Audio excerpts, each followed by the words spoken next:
Hello, welcome. This is episode 10 of the Phil Show podcast. Welcome back. It's been a long time ago, but we're doing it. We're fucking doing it. We're just gonna start it off. And so you probably noticed something different by now. This is now video format. Yes, it's video format. It's no longer just audio. It's audio and video because I feel like we've hit a kind of a benchmark when it comes to the podcast series. And, episode 10 is kind of a special episode. We've hit a episode benchmark.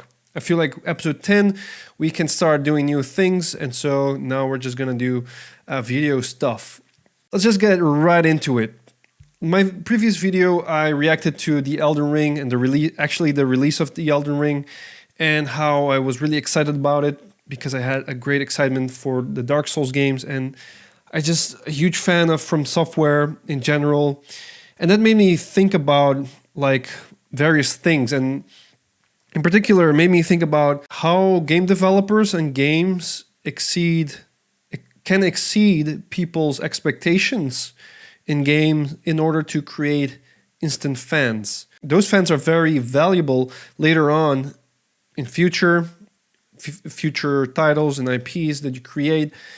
And I was thinking that's kind of interesting because there are very few, like a handful of games that really achieved to exceed my expectations in particular. But how can a game developer or a game exceed one's expectations in order to create an instant fan out of you? And that's what I think is particularly interesting, because I think the most important, like especially in this day and age where companies are focusing on increasing revenue, increasing player retention, increasing player time, and monetizing tactics, like new business models to increase said revenue. And I'm thinking about especially in this day and age where the mobile gaming, the free-to-play formula is being very popularized, I'm feeling like games that usually exceeded your expectations and are already very few and seem to me, in my anecdotal experience, to decrease. And I feel like, in my personal experience, I think creating a game that exceeds one's expectations, creating a game where you win the trust of a player, making him an instant fan, is far more valuable than any business tactics you can come up with. In the end of the day, I'm no business expert, but this is just my thoughts. What are some of the games exceeded my expectations, and how did they do it? Because learning from how a developer or game company can actually achieve to do that, I think it's valuable to learn how one can do that and try to replicate it. Maybe you can create a similar success of your own. So I'm just thinking, what are some examples that exceeded my expectations and that made me an instant fan? And there are very few, and for everyone that's going to be different. But for me, in terms of Western RPG, The Elder Scrolls 3 Morrowind truly exceeded my expectations. From that game on, that made me instantly a fan of Elder Scrolls related games instantly. Whenever they're working on Oblivion, I was like, oh man, that game is going to be so awesome. Look at the graphics, it's going to be amazing. Based on your previous notion on the earlier games that you loved. By now it's like super outdated, but back in the day, it looked really impressive. In terms of horror games, my favorite one of all time is Silent Hill 2. I think that's a art form of a game, and also exceeded my expectations in any horror genre in games I've ever seen. In terms of Japanese RPGs, Final Fantasy did something that I've never seen before. In terms of unique monster designs, in terms of storytelling, Final Fantasy truly had built up a fan base and exceeded first initial players' expectations in order to create that fan base, right? And also for me, Dark Souls. For me, Dark Souls is more than just a hard game. It's a challenging and engaging game that respects players' intelligence and let them explore, and allows them to fail and learn from the failures in a similar way a lot of retro games did back in the day, with a lot of trial and error. With trial and error, like failing and learning from your mistakes by doing something different, and just not knowing what to expect, really engages a player, in my opinion. That made me really exceed all my expectations, because in that time, a lot of games before Dark Souls, a lot of games were meant to hold players' hands, not trust the player's intelligence at all, and what was all the designs were a lot based around winning. People like to win games. They want to win. So let's just make everything around winning, you know? And then a game like Dark Souls comes around with completely new mechanic, like a stamina management system, where you're very similar to Monster Hunter, where you have to think about your stamina and really tactically engage in combat, but also make it fucking challenging. It's something in that period of time I haven't seen any game do that before. Like really challenge players and make it difficult for players. And that's how you win respect from gamers. And it's something that exceeded not only my, but many others' expectations. And when I watched the Elden Ring trailer, it really made me think about how which games exceeded my expectations and how they did that. There's a reason and a background. There's something we don't necessarily think about before we see a game that just captivates us instantly. And then from then on, we're set. Like we're fans for life, basically. You bring out a very good gaming experience and then boom. I love this. I want more of this. I love this and I want more of this. How do you get to that point? And so I'm thinking about like different examples. Let's think about Final Fantasy, for example, and what that JRPG, Final Fantasy 1 to 3, 4, 5, 6, 7. And it seemed like many other titles, even though they were doing the same formula, were creating fans over and over again. But if to truly understand how to create instant fans with a game title, we have to understand what comes before that. You don't instantly create a great gaming experience because you as a developer, you're a genius.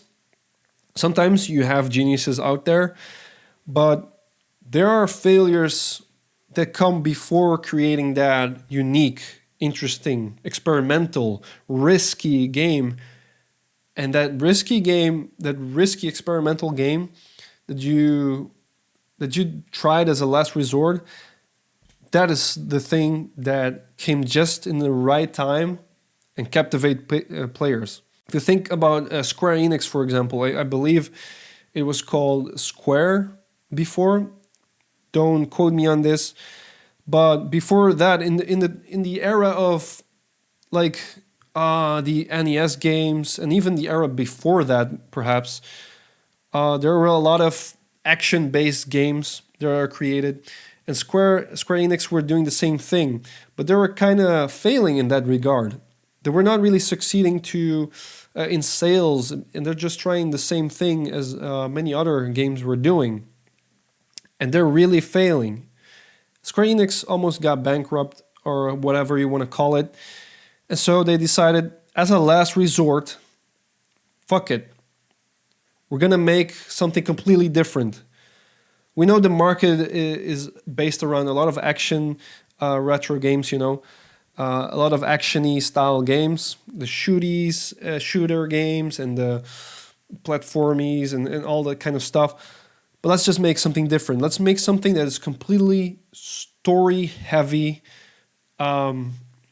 like a role-playing kind of thing. like something completely different what the market hasn't seen before. As a last resort, let's just fuck it. We're going down anyway. Let's just go down with a bang. Let's try something completely experimental and different. They did that. And the reason why Final Fantasy was called that way, as I learned, is that it was like their final resort, their final game to actually make something of themselves.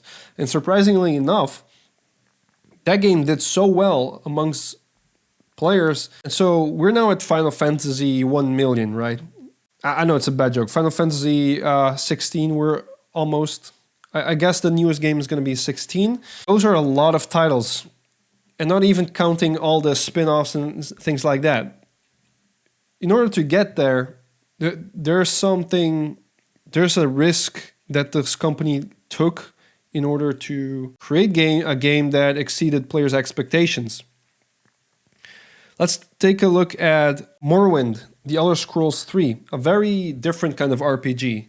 A more Western RPG, an RPG more based around the Dungeons and Dragons feel and vibe and how it works. In that era, when it got released, let's just take a look when it got released. Released on 2002. Let's go ahead and look it up. 2002 RPG games. There were very few games like Morrowind during that time. We had Dungeon Siege. We have Neverwinter Nights, which was also kind of a Western RPG based off Dungeons and Dragons. But most of them were like... There were a lot of JRPGs that got popularized also in the West. And like from an anecdotal experience, what I can say is we had a lot of the same expectations from RPGs, a lot of that JRPG formula that we knew and got used to. And when I played Morrowind for the first time, I was like, oh my God. So you're saying you can level up all these different skills individually based off how much you use them? You don't just kill a monster, gain XP, gain loot, you level up. No, you level up the skills individually based off how much you actually use them. And also this world feels big and alive. You can explore and customize your own character in the most unique way possible. You have all the freedom to customize and play the game the way you want to play.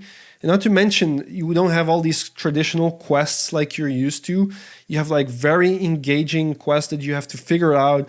And it's not like similar fetch quests. Of course, you have them in Morrowind.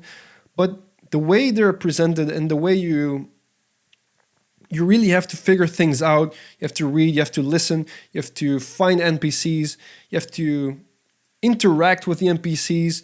In a way, the way the quests are presented to the player and the way you play and figure out quests are really engaging and makes every character you talk to and figure out information, and it makes the world feel alive. And it's something I've never seen in RPG before. I feel like Arena and Daggerfall were interesting in and of themselves, but didn't provide during that time something unique.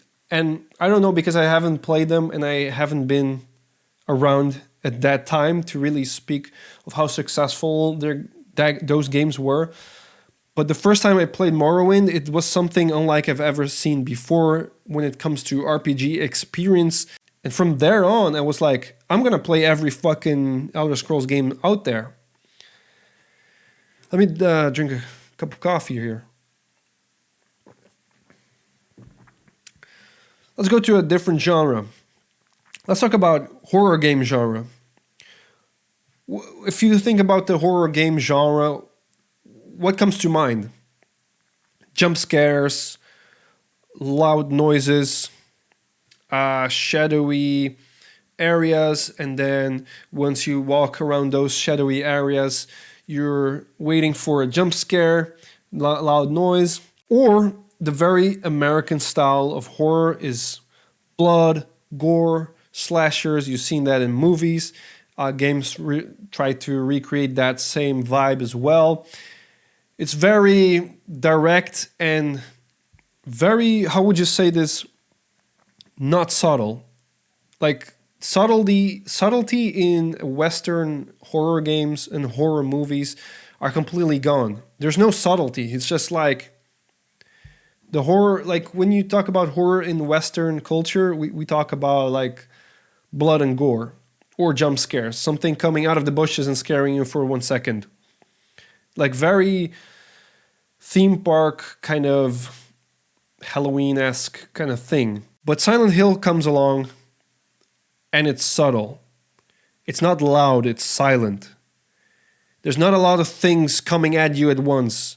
You're isolated. There's not a constant feeling of drama and running away and screaming. There's the pressure of dread looming constantly around you. Not only that, the story writing is very interpersonal.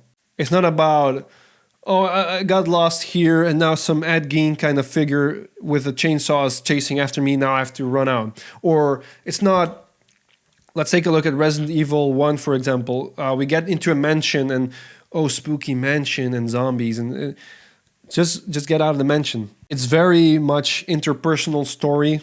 Fighting, like very much like Dante's Inferno, fighting your inner demons.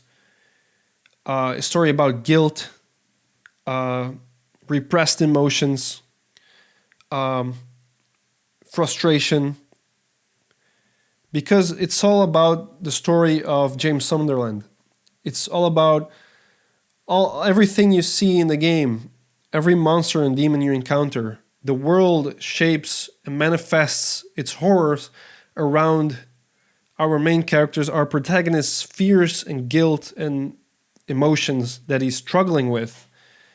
And in a way, these monsters are direct confrontation with his fears. And it's very symbolic to the story. It focuses more on atmosphere than trying to spook you out.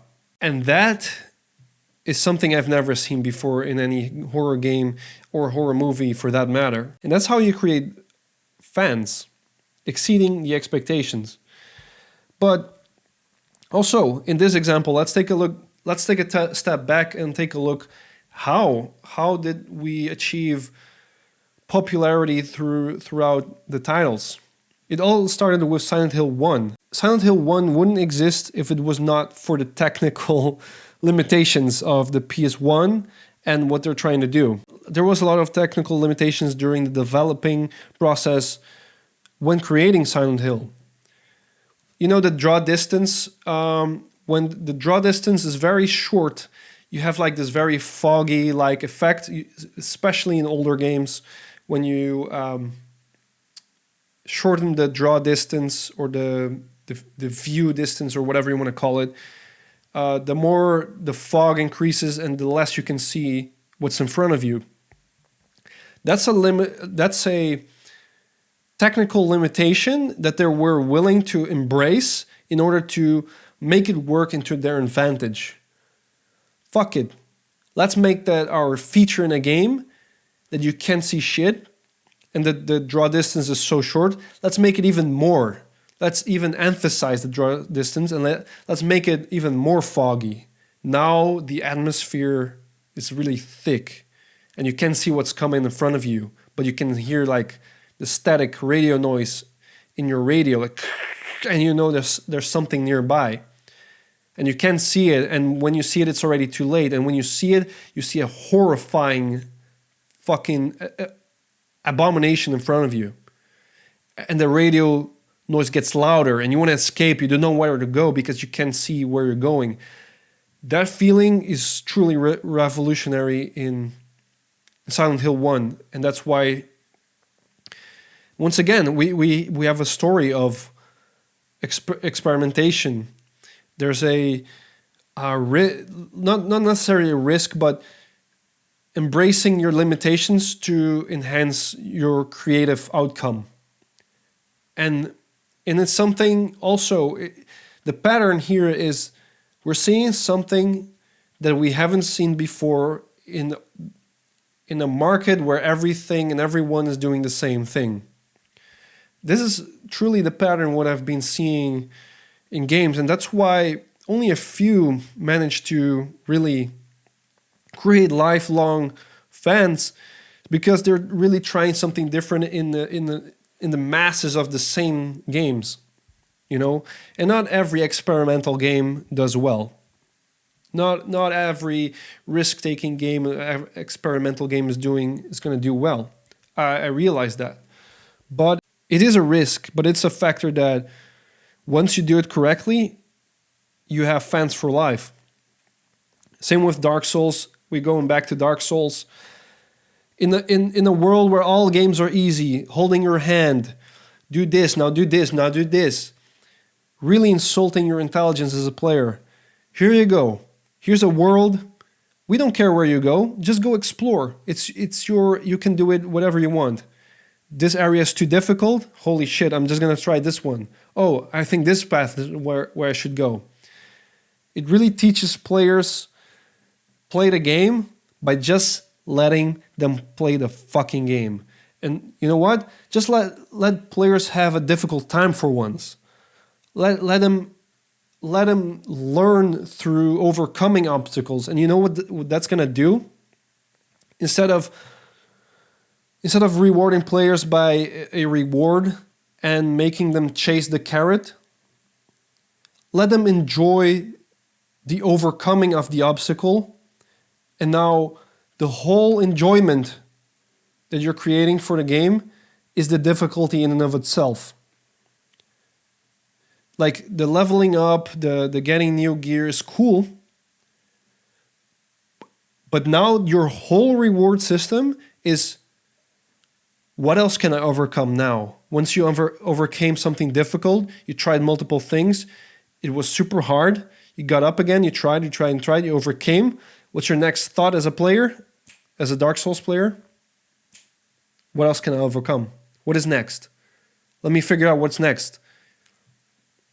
That's the reward in and of itself. It's something you've never seen before in any other game during that time period. Now, of course, when a game gets successful, everyone's going to try to copy it, of course. Holy shit, Dark Souls is doing very good. We have to create... now there's a whole new genre called Souls-like, right? Once you get to the successful point, everyone's going to try to recreate it and do the same thing. But before that, no one is trying to take a risk. No one's thinking about taking a risk and doing something different. But once they see that's doing well, oh shit, we have to do the same thing. That's how it goes. That's how it goes. This is it. I don't know what else to say. I just feel like those are my greatest examples of when games exceeded my expectations and how they turned me into an instant fan. And not just me, but many other people as well. What I'm curious about is what are your examples of games that truly exceeded your expectations?